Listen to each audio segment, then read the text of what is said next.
Գրող և լրագրող Անիկ Քոչարը հյուրընկալվել էր No Filter հաղորդմանը։ Star News-ը հետևել է զրույցին, առանձնացնելով հետաքրքիր հատվածներ։ Հարցին արդյոք ճիշտ են այն լուրերը, թե նա մտադիր է վերադառնալ քաղաքականություն, Անիկ Քոչարը պատասխանել է, որ իրականում երբեք քաղաքականությունից չի հեռացել, որ այժմ խոսվի ճակերտավոր վերադառնալու մասին։ Նրա խոսքով, պարզապես մի փուլում հանգամանքները այնպես են դասավորվել, որ ստիպված է եղել ապրել Հայաստանից դուրս։ Քոչարը նաև նշել է, որ այդ տարիներին դարձել է մայրիկ, ինչի պատճառով ևս որոշ ժամանակ չի կարողացել շարունակել ակտիվ գործունեությունը նույն ձևաչափով։ Սակայն ինչպես ինքն է ընդգծել, այդ տարիներին էլ շարունակել է ակտիվ հասարակական գործունեություն ծավալել։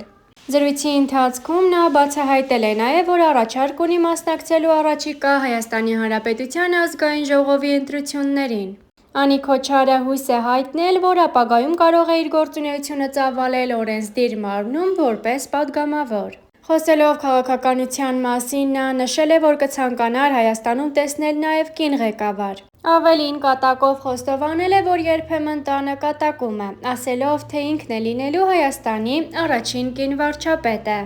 Նշենք, որ Անիկ Քոչարը հյուրընկալվել է նաև Comment Story էլեկտրոնային հաղորդմանը։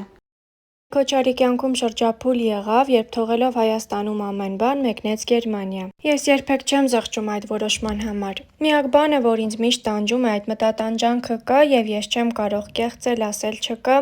Ետ եմ նայում, մտածում եմ, ինչ կլիներ, եթե 2014 թվականին իմ 14 տարվա կարիերան ջուրը չգցեի եւ Հայաստանից չմեկնեի Գերմանիայի Դաշնային Հանրապետություն։ Դա ինձ միշտ հետաքրքրում է, որովհետեւ մեր կյանքը բաղկացած է ընտրություններից։ Ինչպես կդասավորվեր իմ կյանքը եւ ինչ կլիներ այնուհետեւ, որովհետեւ եսը իր պիկին էր։ Եսը սիրված էր։ Իմ հայտնիության լավագույն տարիներին կարծես ամեն բան ջուրը գցեի եւ մեկնեի։ Ամուսնալուծությունից խոսելով Անին անկեղծորեն նշեց, որ ամուսնալուծվելու որոշումը կայացրել է Հայաստանում։ Այնպես չէ, որ այդ որոշումը կայացրել եմ Գերմանիայում։ Իրականում ամուսնալուծության միտքն ու ցանկությունը, որը սկսել էր ինձ տանջել, դա դեռ Հայաստանում է եղել։ Պետք է ասեմ, այն մարդկանցից չեմ, որ ամեն մի աննշան չնչին բանից կարող եմ ասել վերջ, բաժանվում եմ։ Ինձ մանր-մունր խնդիրներով, կենցաղային հոգսերով չեն կարող վախեցնել։ Խոսք եղավ նաև հոգեկան առողջությունից։ Հոգեկան առողջությունը վստահաբար շատ ավելի կարևոր է, քան ֆիզիկականը։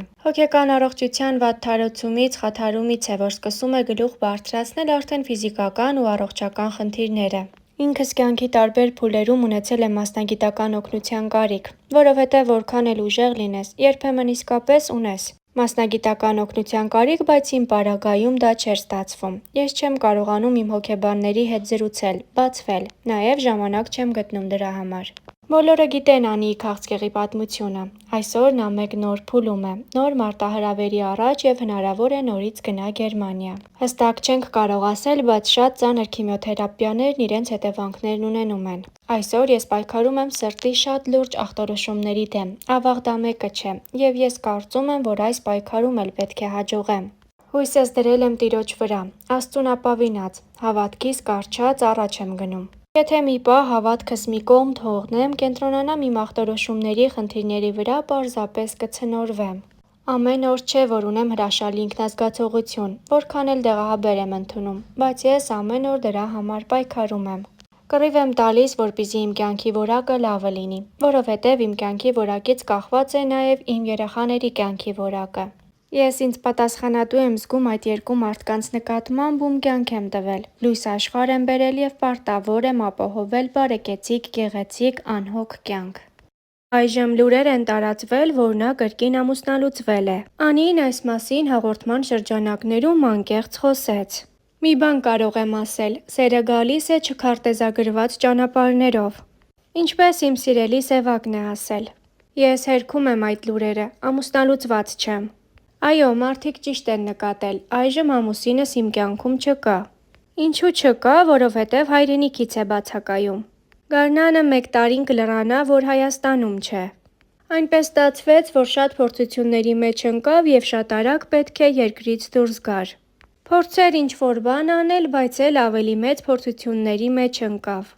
Սա արդեն միայն իմ կյանքի մասին չէ, նաև իր կյանքի մասին է։ Ես իրավունք չունեմ բարձրաձայնելու եւ փակագծեր բացելու։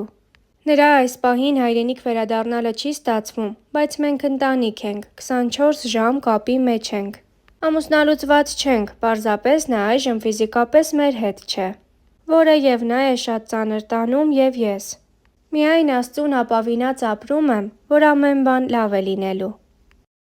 Մանկության շրջանում նրա երազանքը քննիչ հոգեբան դառնալու մասին էր, բայց արդեն պատանեկան տարիներին հստակ էր որոշումը՝ լրագրող պիտի դառնա։ Օրինակ, բոլորը շարադրություն էին գրել դպրոցի մասին վերամբարձ, պաթետիկ բառապաշարով։ Ես գրել էի դպրոցի անբարեկարգ սանհանգույցների մասին քննադատական, հրապարակախոսական, վերլուծական, շատ խիստ հոդված։ Կյանքի առաջին լուրջ փորձությանը բախվեց 10-րդ դասարանում, երբ բժիշկներն ախտորոշեցին նրա մոտ թոքախտ։ Պատահաբար լսեցի ավագ քրոջս և մայրիկիս խոսակցությունը, որ երկուսը միաբերան մեկը մյուսին լրացնելով ասում էին. «Բացառված է, ինչ սրբիչ առանձնացնել, ինչ սպասք առանձնացնել, ոչ մի բան էլ չի լինի, թող երեխեն իրեն մեկուսացած չզգա»։ Սա այնքան է խոսում, թե ինչպիսի ընտանիքում եմ մեծացել։ Մահվան դեմ իսկական պայքար սկսվեց 2018 թվականին, Գերմանիայում նրա մոտ արյան քաղցկեղ հայտնաբերվեց։ Բայց այդ պայքարը ավարտվեց հաղթանակով, ինձ միևնույն էր ամեն բան, բացի որդուցս։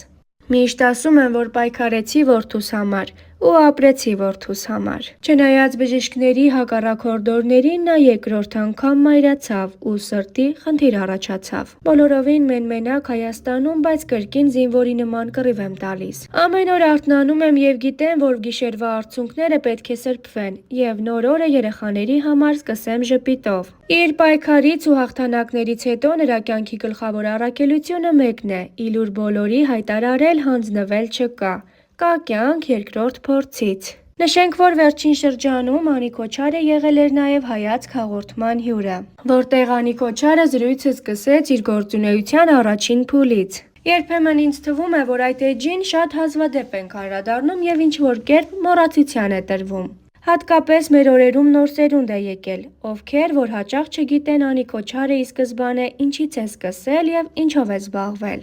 Երկու ոլորտներում էլ մարտահրավերները շատ են եղել, ավելին ասեմ, կայթակղություններն էլ են շատ, որովհետև երբ վաղ տարիքում ես մտնում և լիովին կայացած չես, հոգևոր կյանքդ այնքան մաքուր չի, կայթակղությունները քեզ ավելի շուտ են հասնում, քան օրինակ, եթե ես հիմա լինեի։ Ես երբ հետ եմ նայում, իսկապես ապշում եմ։ Դա ոչ թե հպարտանալու իմաստով, բացասական առումով, այլ ասում եմ՝ Անի, կեցցես դու, որ զգայական մակարդակում դեռ ոչ լիովին գիտակցաբար, բայց զգացել ես ինչն է կարելի, ինչը ոչ,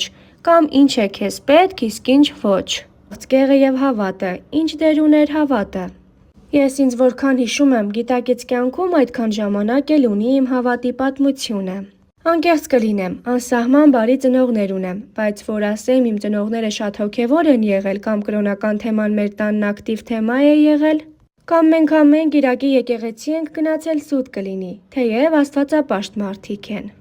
Ինձ համար Աստված կենդանի Աստված է, և ես իր հետ միշտ երկխոսության մեջ եմ, մինչ օրս։ Երբեմն ինձ ասում են՝ Անի, չես վախենում, որ ասեն Անի Քոչարն աղանդավոր է։ Ասում եմ՝ ոչ, որովհետև մեր քաղաքն այնքան փոքր է։ Եվ լուրերն այնքան շուտ են տարածվում։ 2013 թվականից իմ կյանքում մի սև գիծ սկսվեց, որը շարունակվում է մինչև 2018 թվականը, և որն արդեն չափից դուրս շատ էր ինձ համար։ Ես Աստծու հետ կռիվ ունեի, վեճ ունեի, անընդհատ վիճում էի։